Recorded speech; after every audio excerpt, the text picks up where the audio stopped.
Bonsoir à tous, bienvenue sur la chaîne toujours proche des populations. Ravi de vous retrouver sur RTI2. Commençons ce journal par les titres. Les dossiers de l'ADE nous conduiront ce dimanche à Sandégué, dans le nord-est de la Côte d'Ivoire, où les handicapés rencontrent de nombreuses difficultés. Le constat de nos envoyés spéciaux dans la région du Gontougo dans quelques instants. À l'international, la région de Zamfara au Nigeria est en proie à des enlèvements de masse de plus en plus fréquents. Une cinquantaine de personnes ont été enlevées par des hommes armés. Merci pour votre fidélité. Place à la rubrique du jour.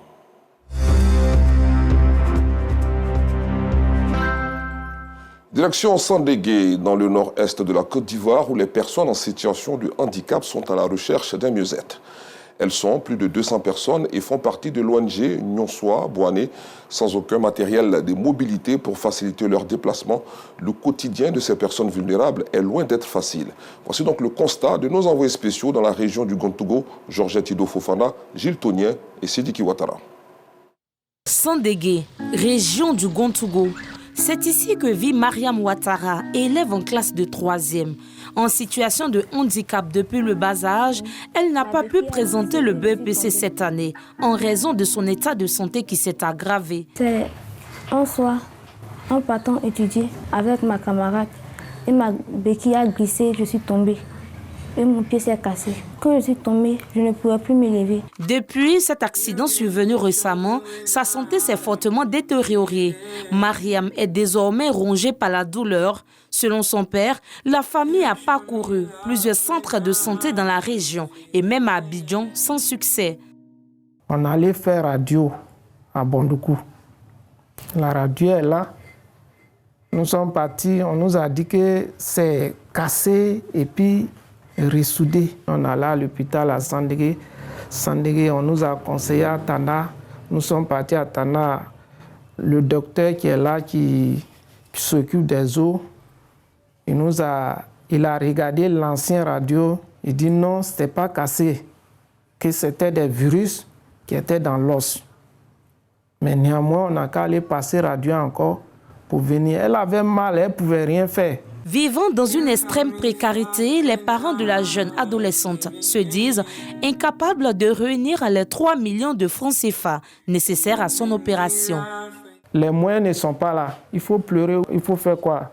Je m'inquiète où je suis là. Je n'arrive pas à dormir, je ne peux plus rien faire. C'est-à-dire, ça fait que toutes mes activités, à force de penser à ça, elle n'a pas pu passer l'examen. Son avenir même, demain, elle sera comment? Quand il va avoir une autre chute? Je suis inquiet. Les personnes en situation de handicap sont nombreuses à Sandégué, enfants, jeunes et adultes. Parmi elles, Précieuse, un bébé d'1 an, souffre d'une malformation congénitale appelée pied-beau.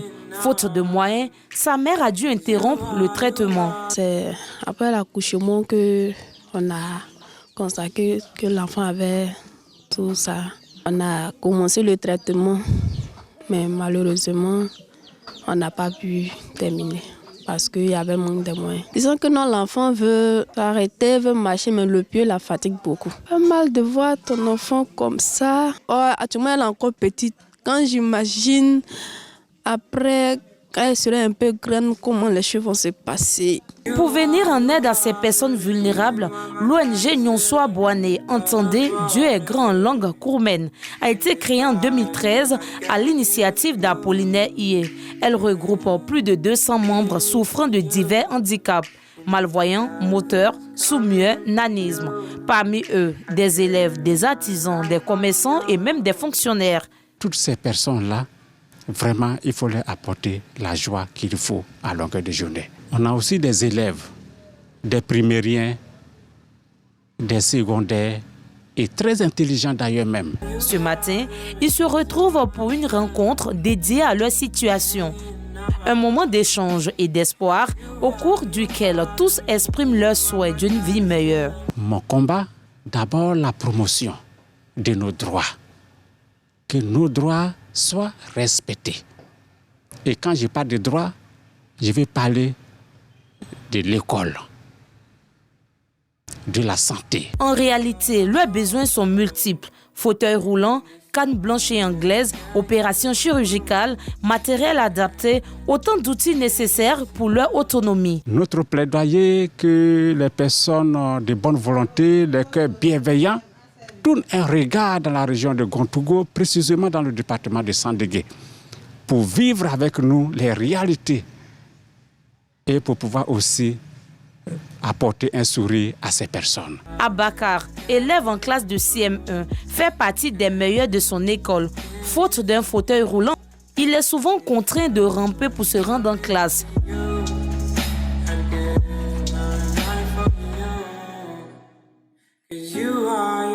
Pour aller à l'école, l'enfant, il rampe pour aller à l'école.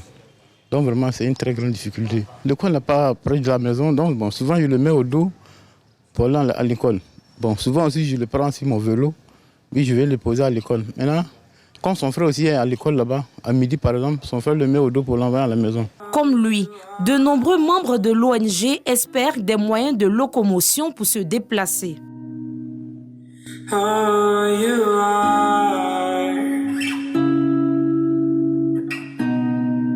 Pour offrir une vie meilleure à leurs semblables, Apollinaire et son épouse ont ouvert ce petit restaurant. Une stratégie pour récolter des fonds au profit de l'association.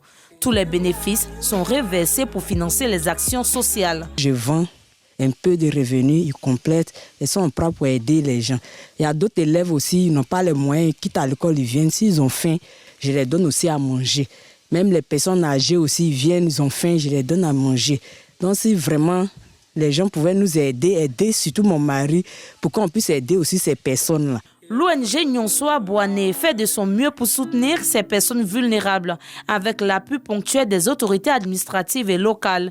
Mais les besoins restent immenses. Nous les appuyons dans leurs activités, nous les aidons et nous assistons l'ONG Nyonsoa Boané de notre frère Apollinaire dans toutes ses activités.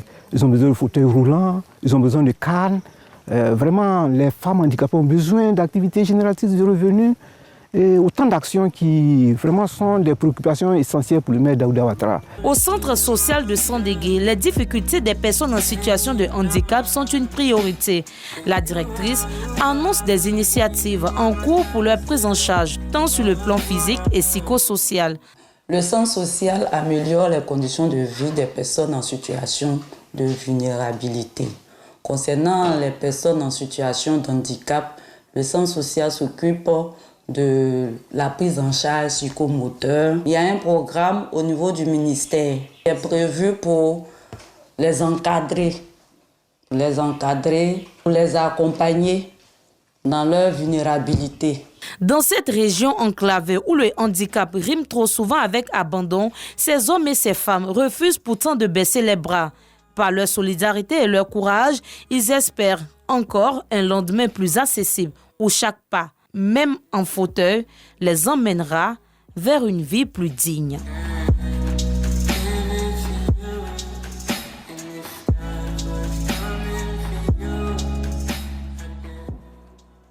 Vivement que les autorités locales et les personnes de bonne volonté se penchent sur la situation critique des handicapés de Sandégué. Parlons à présent de cuisine bien de chez nous. Le Palais Royal de Grand Bassam a accueilli le lancement officiel de la 5e édition du festival gastronomique Nzima, prévu du 7 août prochain. Cette édition mettra à l'honneur les saveurs locales, le savoir-faire culinaire de ce peuple originaire du sud de la Côte d'Ivoire, dans un esprit de partage et de valorisation culturelle. Reportage, Cécilia Bassolé et Clément Boko. Dans une ambiance festive et traditionnelle, les chefs de la communauté Nzima ont donné le coup d'envoi du festival, l'occasion de réaffirmer leur volonté de promouvoir leur richesse culinaire. Longtemps, on voyait que les mets de nos anciens, nos mamans, en train de se perdre. Il faut faire en sorte que ça revienne. Pour cette année, on aura un concours culinaire. Le représentant du directeur du tourisme et des loisirs de Grand Bassam salue l'initiative et marque l'intérêt de l'administration pour de telles actions de valorisation culturelle. Madame le directeur est très satisfaite de cette initiative-là. Nous avons plusieurs types de tourisme et ça fait partie du tourisme local. Et donc, en tant que tutelle, il est important pour nous de pouvoir aider tous ceux qui ont ce genre d'initiative à la promotion du tourisme ivoirien. Cette cérémonie s'est clôturée par une photo de famille réunissant organisateurs et invités. Un mot de religion dans cette édition. La communauté ecclésiale de base, ou CEB, Saint-Joseph-Époux, a célébré ce week-end une messe d'action de grâce à la paroisse Saint-Joseph d'Abobo, un temps de prière, de louange et d'adoration placé sous le signe de la reconnaissance, mais aussi pour la paix en Côte d'Ivoire. Cécilia Bassolé, Georgette Ido Fofana. C'est par des prières, louanges et adorations que les membres de la CEB Saint-Joseph se réunissent pour une messe d'action de grâce pour remercier Dieu pour le chemin parcouru ensemble. La CEB étant le regroupement des différentes familles, sans distinction d'ethnie, de race et autres, alors notre CEB veut être vraiment à l'image de notre saint patron Saint-Joseph. Saint-Joseph qui est un homme de silence, qui est un homme d'accueil et qui est un homme d'écoute. Et je pense que les textes de ce jour nous invitent à l'accueil et à l'écoute. Et donc si les différentes familles savent s'accueillir, si les différentes familles savent s'écouter, je pense que nous allons être des modèles de paix, des modèles de cohésion sociale. Mais au-delà de la reconnaissance, la communauté tourne aussi son regard vers l'avenir du pays, dans la prière et l'unité. Nous voulons remercier Dieu pour tous ses bienfaits et que l'Église continue dans nos CEB, dans nos quartiers, dans nos maisons. Que le Seigneur Dieu bénisse notre pays, bénisse ses habitants et qu'il nous accorde de vivre ici en paix. On s'en souvient qu'il n'y a pas longtemps, les jeunes catholiques ont rempli le stade de Bimpe. Ils sont conscients aussi que la paix est valable pour tout le monde, la paix est valable pour l'Afrique, la paix est valable pour notre pays. À la fin de l'office, des vivres sont partagés en signe de solidarité. Et comme le veut la tradition, une photo de famille vient clore cette célébration fraternelle. Et puis la chapelle de Pépressou, dans le département de Daoukourou, dans la région de Lifou, a abrité la commémoration de la 2e année du décès du président feu Aimé Henri Konan Bédié. La Côte d'Ivoire se souvient encore de ce grand serviteur de l'État au plus haut niveau. Voici donc les échos de ce jour de recueillement et de prière avec Gervais Kwasi et Kader Sogodogo. Un peu plus de 2 heures, c'est le temps qu'aura duré la messe en la mémoire de feu Aimé Henri Konan Bédié, ex-président du PDCI-RDA et ancien président de la République de Côte d'Ivoire, rappelé à Dieu le 1er août 2023. Son épouse Henriette Bomo Konan Bédié, ses enfants et autres membres de sa famille, ses ex-collaborateurs. Il faudra compter avec eux. Les responsables de sa formation politique, le PDCI-RDA, ont élevé la voix vers Dieu afin que le disparu repose en paix dans son sommeil éternel. Prières, louanges, adorations, dons et surtout des témoignages ont marqué cette messe au sein de la chapelle que le disparu a bâtie pour son village, Pépressou. Je voudrais qu'on lui dise merci. Merci pour son engagement, non seulement au service de ce pays, mais son engagement au nom de sa foi au service de l'Église. Nous prions que le président Konan Bédié repose en la paix. Merci à toutes les autorités politiques qui sont venues pour prier avec nous. Merci à vous pour tout ce que vous faites pour la Côte d'Ivoire. Nous voulons vivre en paix. Communément appelé le Sphinx de Daoukourou, Henri Konan Bédié aura marqué plus d'une personne, en témoigne à ce propos. D'homme exceptionnel qu'il fut, de son œuvre remarquable pour la nation ivoirienne, des sacrifices maintes fois consentis au détriment quelquefois de sa propre personne, de ses bienfaits au profit de ses semblables. Le moins que nous puissions lui rendre retour, c'est d'exalter sa mémoire, de perpétuer son héritage et de glorifier Dieu de l'avoir prêté au monde des humains 89 ans durant. Après la gerbe de fleurs déposée sur la tombe du disparu et une autre prière à la mosquée, la stèle érigée à son effigie en plein centre de Pépressou a été dévoilée. Parlant encore religion, les chrétiens du monde entier se préparent pour le pèlerinage de l'Assomption à Lourdes en France. Comme chaque année, eh bien, la participation des Ivoiriens est fortement attendue. Des précisions avec Eugène Atoubé. Association Notre-Dame de Salut. Dans une atmosphère de dévotion mariale, Les responsables en charge de la gestion de ce centre de promotion des œuvres et missions de l'Assomption entretiennent des candidats au pèlerinage national 2025 à Lourdes en France, à la faveur des recollections. Ce sont des rencontres hebdomadaires qui se tiennent tous les samedis après-midi et qui seront répétées jusqu'à leur départ pour la France. L'idée de ces recollections précédant le voyage est de donner aux futurs pèlerins toutes les informations y afférentes, mais surtout les préparer à réussir leur pèlerinage. Ceux qui vont pour la première fois à Lourdes autant que ceux qui sont habitués des sanctuaires, tous mus par un même et seul désir, aller sur les pas de Bernadette où ils se préparent à vivre une expérience unique de foi, de joie et de fraternité. J'ai l'habitude de faire les pèlerinages à Issia, au Ghana, peut-être au Bénin. Bon, pour Lourdes, c'est la première fois. J'ai tellement entendu des merveilles sur ce pèlerinage que moi-même je vais découvrir. Votre lien avec Dieu se renforce. Lorsqu'on fait ce pèlerinage-là, on a l'opportunité de parler en direct à notre maman Marie, notamment la grotte de Massabielle, où là, toutes nos doléances, tout ce que nous voulons, nous présentons. Et je pense que c'est avec beaucoup de bonheur que nous recevons les grâces. Cette année 2025, le pèlerinage national de l'Assomption à Lourdes se déroulera du 11 au 16 août, avec pour thème « Regarde l'étoile ». Le rituel est déjà connu. Des milliers de pèlerins se retrouveront à Lourdes pour vivre l'année jubilaire. Chacun y sera avec son fardeau, ses espoirs, dans ce moment de grâce, de foi partagée et d'espérance renouvelée.